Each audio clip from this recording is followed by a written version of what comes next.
Good afternoon, my audience. I'm here to talk about religious harmony today. I want to discuss the religious harmony with you. In my primary school days, between little children, we used to play a wonderful game. In my vernacular language, the game was named as Ajoje Ludu, which literally means there is love in eating together. This is usually in the evening. All the children in the neighborhood will gather together under a tree. The group will be counted as one family. A father and a mother will be chosen among the children. The rest of the children will be considered as little ones of the family. The joy of it is every single child will bring their little share of different raw foods and whatever household utensils they could. In the leadership of the selected father and mother of the family, gruel and little side dishes will be prepared. And finally, when everything is ready, all of us will sit down under the tree and share the food, as if we are one big family. This game has contributed a lot to the happiness of our innocent childhood. I grew up in a village where we have people with different religions: Christianity, Islam, Ogun, Shango, Obatala, Eshu, which literally means devil, and other several little gods. And in our group, we had children from all these religions. We played together as if we were one. We never felt any difference between us. We were certainly aware that we were from different religions, yet we felt we are one family. This dialogue of life is my humble foundation on the approach of other religions. Alongside of this, my mother, who was my first spiritual guide in my life, liked any of us.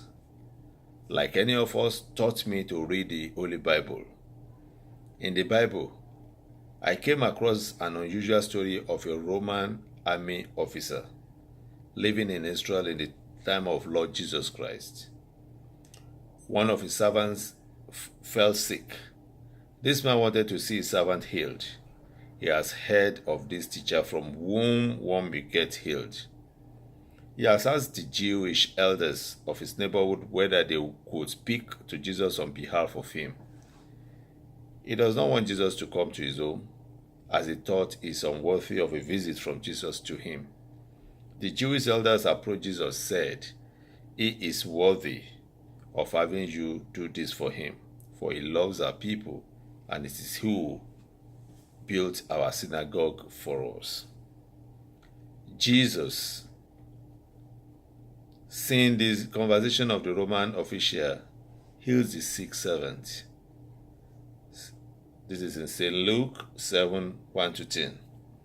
The Roman soldiers here represent a tyrant foreign ruler who oppresses the country. He is approaching a group of people who does not belong to his ethnicity or religion. He considered himself as unworthy. But the people of the other religions counted him as worthy. Their testimony says that the officer loved their people and even built a worshiping place for them. And the teacher valued the conviction of the man. This is a wonderful event I found in the Holy Scripture on how peaceful coexistence is possible between diverse religions. Amidst of this harmony, God makes his work. Pardon me for this revealing of identity. This utmost cordial and welcoming environment compels me to narrate a little on what church I represent. Our humble representation is here of traditional Christian church, which has its history of some centuries in Western Nigeria. We are not offshoots of the Western missionary movement of the colonial times. We, the St. Peter Christians, hold the tradition of St. Peter's, the disciple of Jesus. We never advocate intimidating and forceful adaptations of religious ethos and beliefs. We do not believe in any kind of imposition of one religion on the other. We believe in the peaceful coexistence of diverse religious traditions.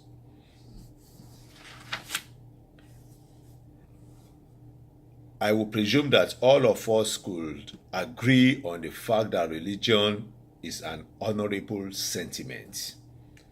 It is an inspiring source of heroic sacrifice. It is of self-denial and of serving others. It is of mercy, peace, and goodness. No matter to what different religions we represent, all the above mentioned aspects are applicable to all our religious traditions, which religion has not presented self-denial and serving others as essential virtues. What religion is not presenting mercy, peace, and goodness? There's no religion I know of that does not present mercy, peace, and goodness. It is high time that we have to come to the reality that, practically speaking, there is no one religion for the whole of humanity. On the contrary, the truth remains that there is only one humanity for all the religions. In spite of all this, religion in popular terms can quickly turn into hatred. The wrong use of it can produce fanaticism. Thereby, it can propose and practice the most irrational kind of cruelty. In expressing ardent loyalty to one's own community or religious denomination, people can become intemperate and brutal. Why such a noble sentiment getting transformed to a rational kind of cruelty? I will humbly say that it is predominantly because of the lack of mutual knowledge. Lack of mutual understanding is sometimes assisted with willful distortion too. It is quite obvious that within religious harmony, the diverse spiritual traditions which propose a life of mercy, peace, and goodness should come together in accord. If the destruction caused by the discord of religion is brutally intense, the restorations and life offered through the harmony of religions will be infinite. Does that mean that one has to sacrifice one's religion and religious convictions? No, certainly not. Certainly not.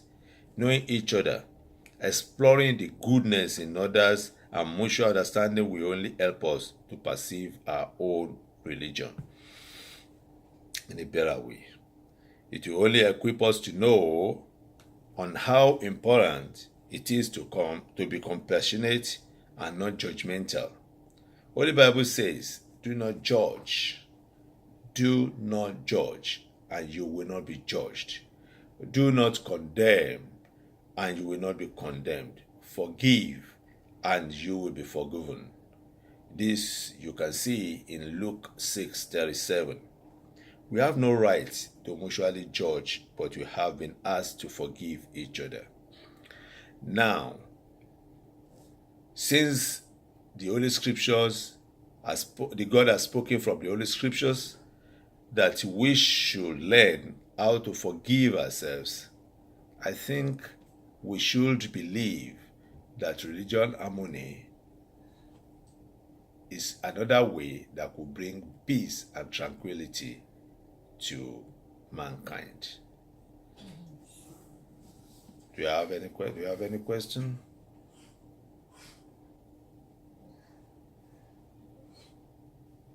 So do you mean there is no Christianity or Islamic religion when you were growing up? Yeah, that's why I said there were Christianity and Islamic religion. There were so many religions when we grew up as children, but we cohabited, we understood ourselves, we harmonized our religions together. People from Islam, Christianity, Oghams, Ogun worshipping Oghams, Ifa, and all sorts of people were part of our childhood play, and all together we grew up together. At the end of the day, some happens to accept Christ into their life and they become born again.